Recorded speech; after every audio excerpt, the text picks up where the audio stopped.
Bismillahirrahmanirrahim. Assalamualaikum warahmatullahi wabarakatuh. Alhamdulillahirabbil alamin.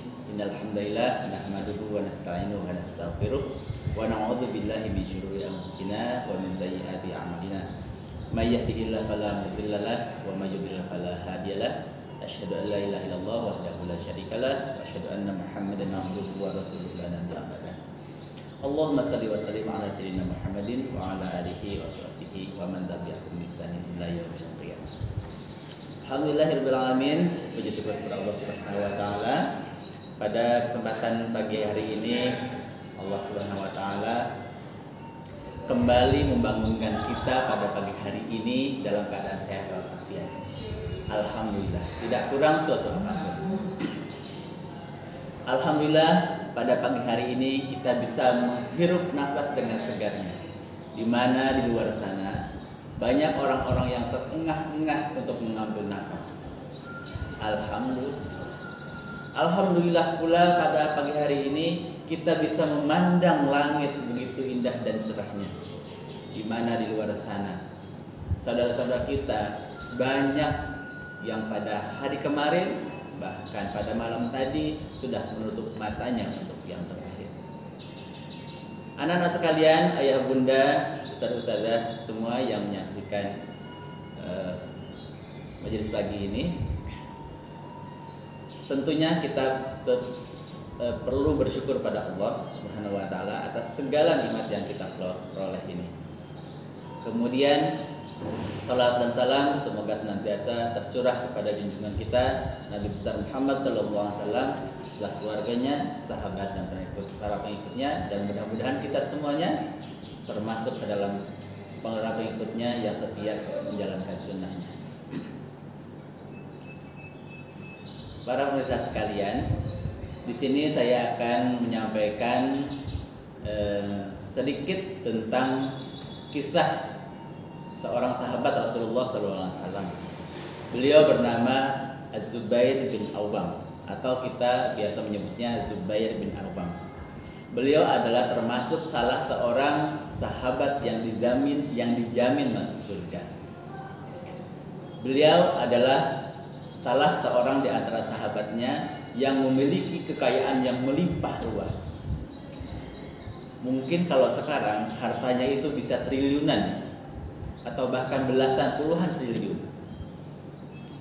Beliau adalah salah seorang sahabat yang memilih pengganti Umar bin Khattab, yaitu Utsman bin Affan. Beliau menjadi ahli syura yang bermusyawarah memilih Utsman bin Affan sebagai pengganti Umar bin Khattab. Dari sini kita melihat bahwa beliau memiliki keutamaan dibanding dengan sahabat-sahabat yang lain.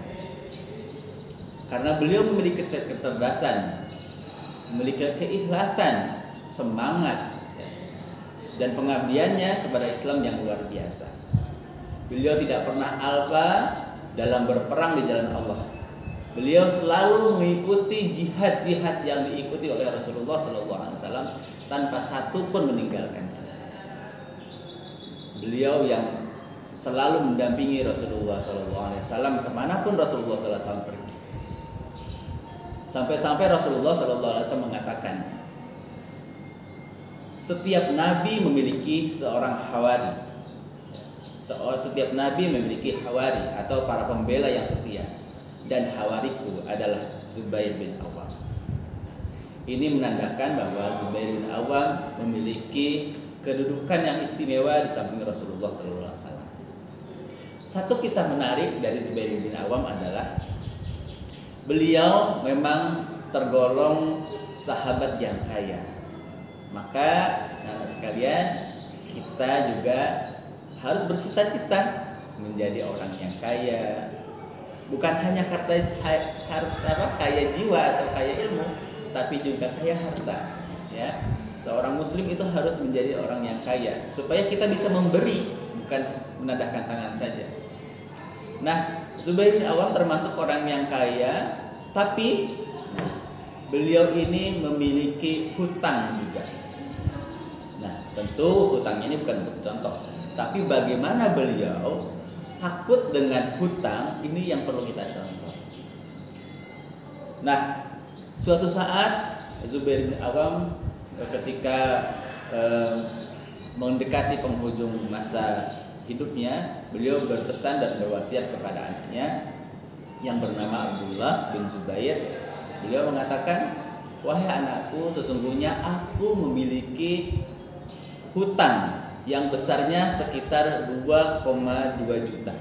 Nah, kalau uang zaman dahulu 2,2 juta itu kalau dikurskan sekarang di dinar mungkin sekitar 25 atau 20 triliun gitu ya.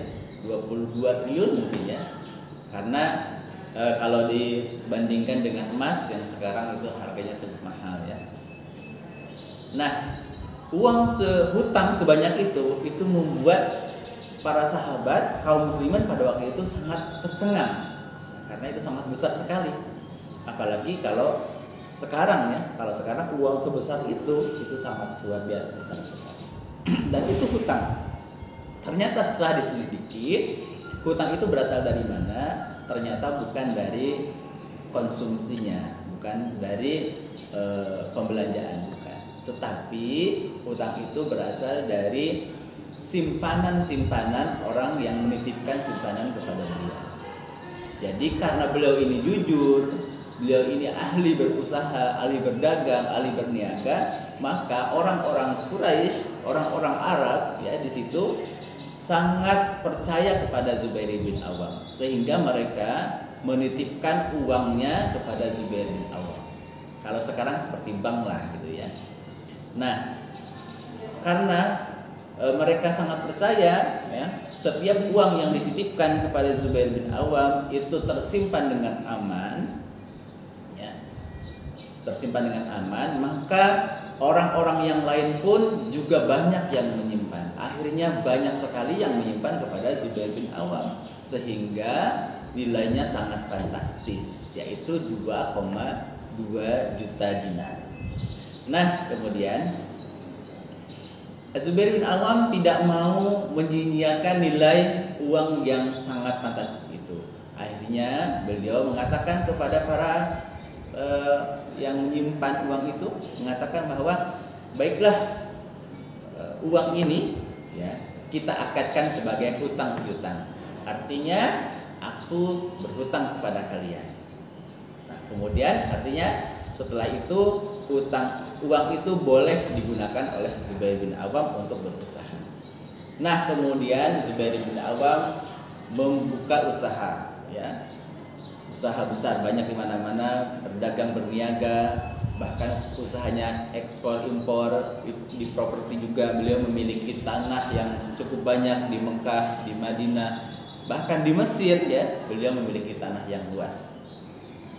Nah, tibalah hari beliau menutup usia atau meninggal. Hutang-hutang itu belum juga beliau bisa bayar. Beliau sudah berpesan kepada anaknya, ketika nanti beliau sudah meninggal, maka juallah seluruh aset yang beliau miliki untuk membayar hutangnya.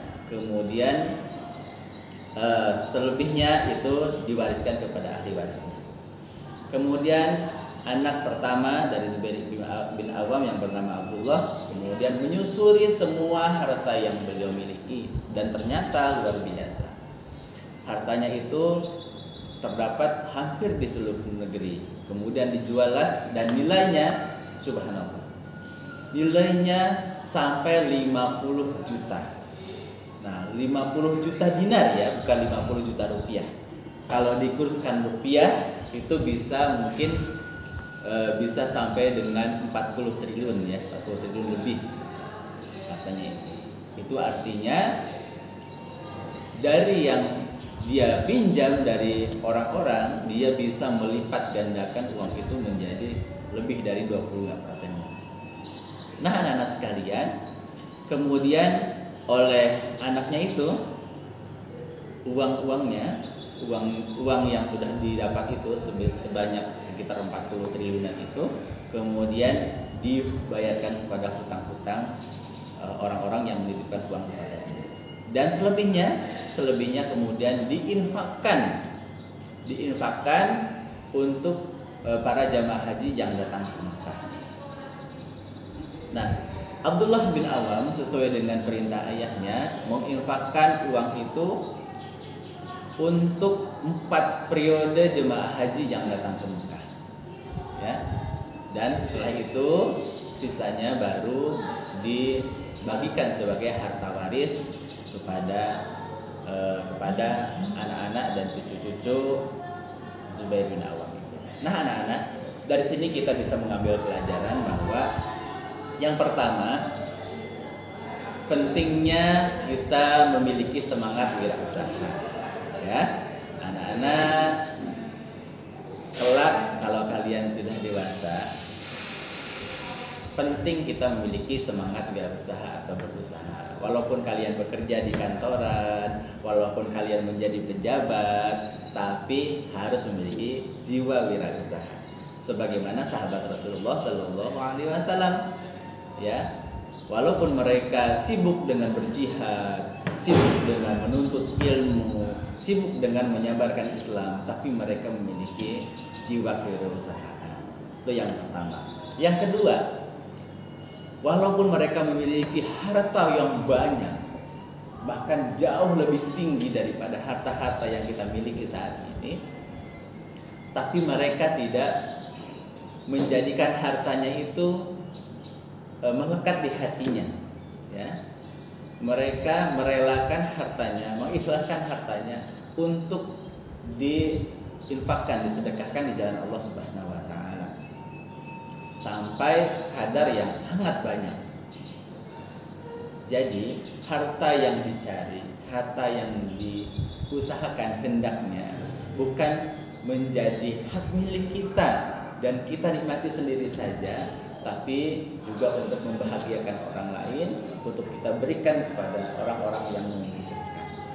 Jadi anak-anak sekalian, ayah bunda dan ustadz dan ustadzah yang menyaksikan majelis pagi hari ini, demikian yang bisa saya sampaikan. Mudah-mudahan ada manfaatnya. Yang benar datangnya dari Allah Subhanahu wa taala, yang salah adalah kedhaifan saya pribadi. Mohon maaf atas segala kesalahan. Assalamualaikum warahmatullahi wabarakatuh.